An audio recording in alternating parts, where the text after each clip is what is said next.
न्यायाचे रक्षक की भ्रष्टाचाराचे पाठीराखे, कायद्याचे पहारेकरी की लाचखोरीचे गुलाम? सांगा, हे पोलीस कुणाचे रक्षण करतात, तुमचं आमचं की स्वतःच्या खिशाचं? नमस्कार मंडळी, स्वागत आहे तुमचे कायद्याच्या बाराखडी या चॅनलवर।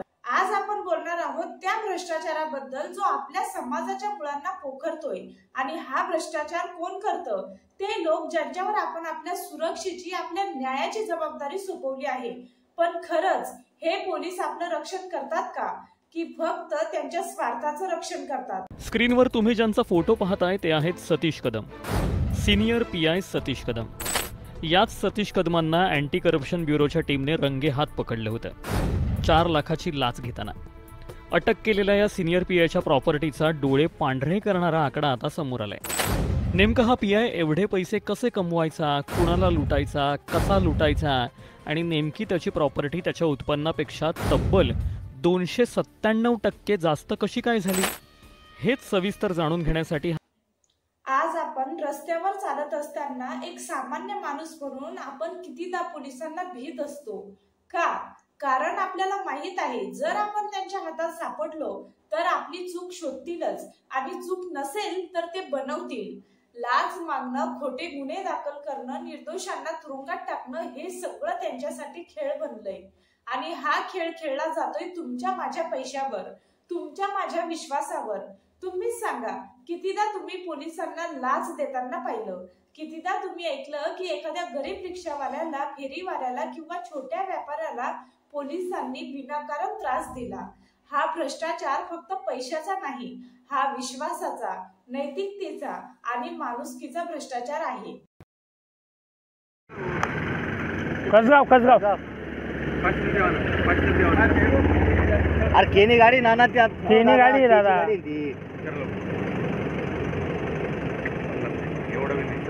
इज्जत 50 आहे का? नाही दादा, अरे दादा परचेस टाइमला देतच आम्ही। 100 कर, नंतर व्यापारी दिल्या नाही हो, व्यापारी देत नाही दादा। सोमाबू 50 दे, 50 दे ना दादा, आम्ही परचेस टाइमला देतच ना। हा आपण जेव्हा पोलिसांच्या भ्रष्टाचाराविरुद्ध बोलतो तेव्हा आपण सर्व पोलिसांना एकाच तराजूत तोलत नाहीत। सर्व पोलीस सारखे नाहीत। काही पोलीस खरोखरच प्रामाणिक आहेत, काही आपल्या जीवाची बाजी लावून आपलं रक्षण करतात, आणि काही खऱ्या अर्थाने कायद्याचे पहारेकरी आहेत।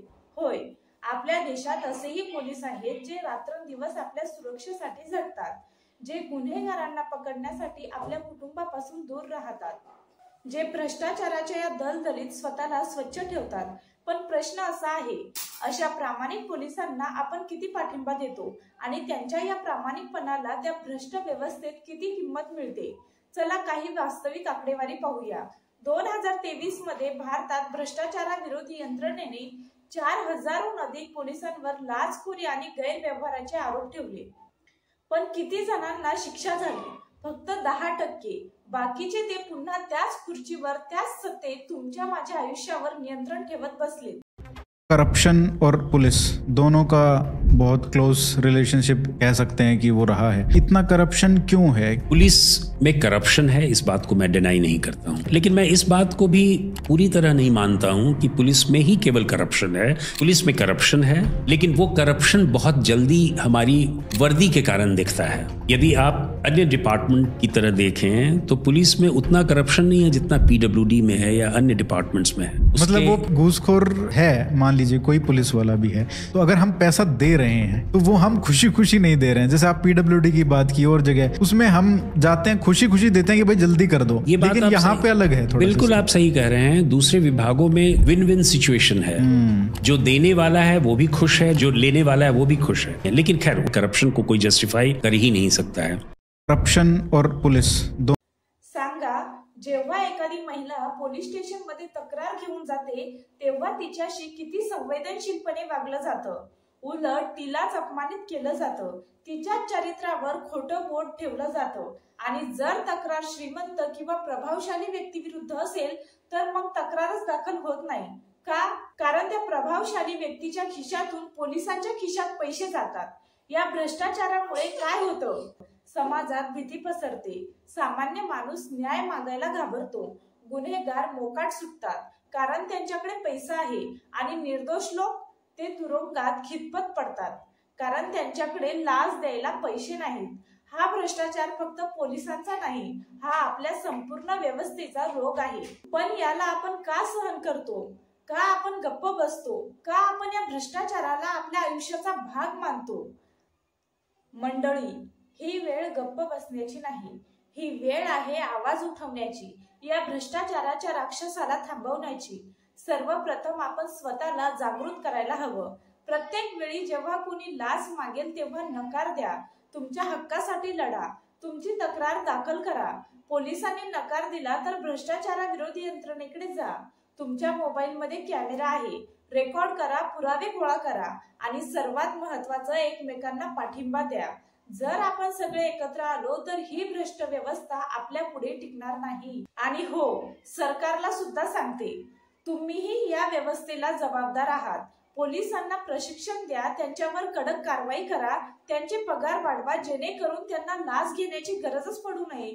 पण जर ते भ्रष्टाचार करत असतील तर त्यांना तुरुंगात टाका. कायदा सगळ्यांसाठी समान असला पाहिजे. मित्रांनो, हा भ्रष्टाचार आपल्या समाजाचा कर्करोग आहे, आणि कर्करोगाला कापूनच काढावं लागतं. आपण गप्प बसलो तर हा रोग पसरतच जाईल. पण जर आपण आवाज उठवला, जर आपण एकत्र आलो, तर आपण या भ्रष्टाचाराला नेस्तनाबूत करू शकतो. पोलिसांनी कितीतरी गुन्हेगारांकडून लाच घेऊन त्यांच्यावर गुन्हेच दाखल केले नाही. त्यामुळे कित्येक गुन्हेगार बाहेर मोकळ्या हवेत फिरत आहेत. सांगा, हा न्याय आहे का? ही आहे का आपली व्यवस्था? नाही. मित्रांनो, हा भ्रष्टाचार आहे, आणि हा भ्रष्टाचार आपलं आयुष्य, आपलं भविष्य उद्ध्वस्त करतोय. पण हा भ्रष्टाचार फक्त पोलिसापुरता नाही, याची मुळे खूप खोलवर आहेत. राजकारण्यांपासून ते बड्या उद्योगपतीपर्यंत जेव्हा एक पोलीस लाच घेतो तेव्हा त्याला माहित असतं की त्याच्या मागे सत्तेची ढाल आहे. बड्या नेत्यांचे, मंत्र्यांचे आशीर्वाद आहेत, आणि हे लोक पोलिसांना सांगतात, सामान्य माणसाला लुटा, पण आमच्या मागे लागू नका. आणि याची किंमत कोण मोजतं? तुम्ही आणि मी. जेव्हा गुन्हेगार लाच देऊन मोकाट सुटतात तेव्हा ते पुन्हा गुन्हे करतात, आणि त्यांचा बळी कोण?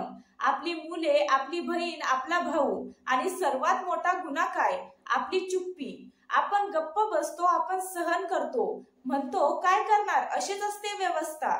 पण मित्रांनो, ही व्यवस्था आपणच बनवली आहे, आणि आपणच ती बदलू शकतो.